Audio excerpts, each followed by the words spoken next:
தாவீது ஒரு மனிதனுடைய ராஜ்யத்தை. அப்படின்னா என்ன அர்த்தம்னா, தேவன் தாவீதின் குமாரனாய் பிறந்தது நிமித்தம் தாவீதோட பேரை எஸ்டாப்ளிஷ் பண்றாரு. அவருடைய ஒரே நோக்கம் என்ன தெரியுமா? விழுந்து போன மனிதனை மறுபடியும் பல இடத்துல உட்கார வச்சு அவன் ஆட்சி செய்கிறதை நான் பார்க்க வேண்டும்.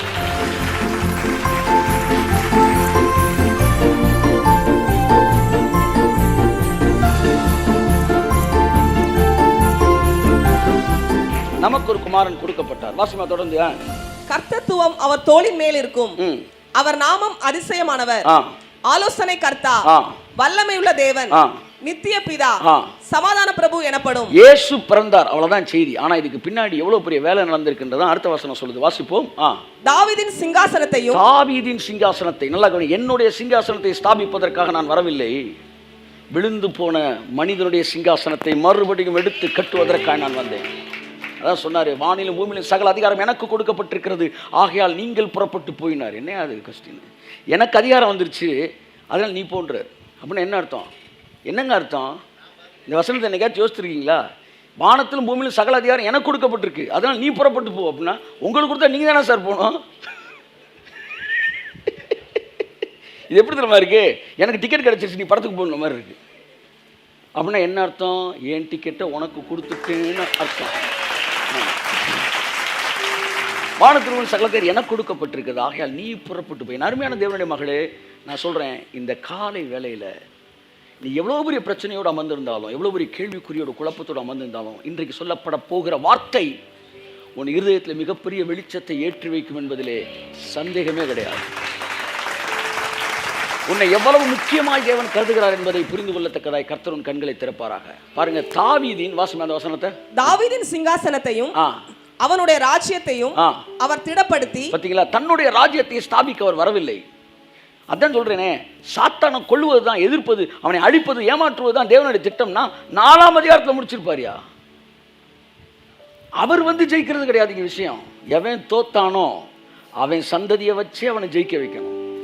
எனக்கும் உனக்கும் பகை கிடையாது. அவள் வித்துக்கும் உன் வித்துக்கும் பகை உண்டாக்குவேன், அவர் உன் தலையை நசுக்குவார்.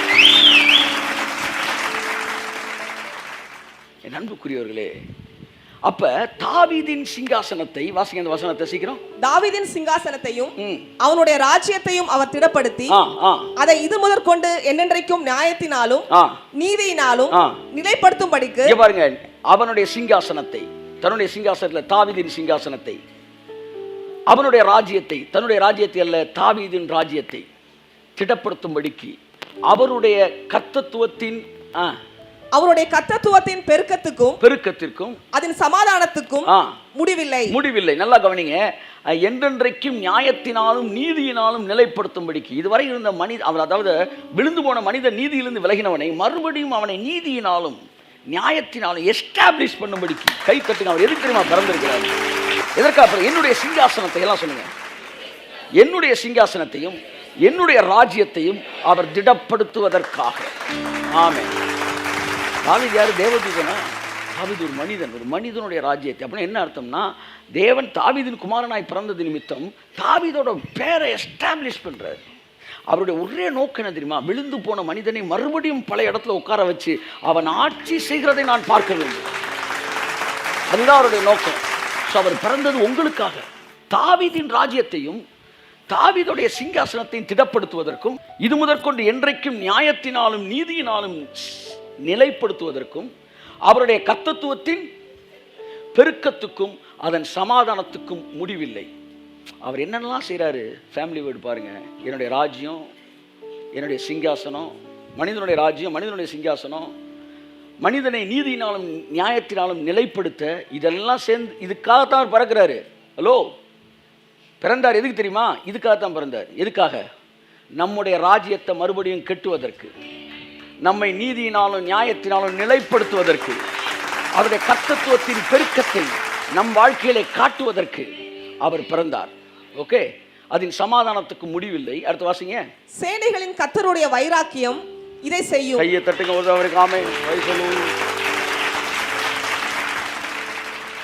சேனைகளுடைய கர்த்தருடைய வைராக்கியம் இதை செய்யும். ஆமென் சொல்லுவோம். ஆமென். ஆதாமை பிசாசு ஏமாற்றினான், தன் பிள்ளைக்காக தேவன் வைராக்கியம் கொண்டார். பிள்ளை தோத்துட்டான், பழத்தை சாப்பிட்டான், ஏமாந்துட்டான்.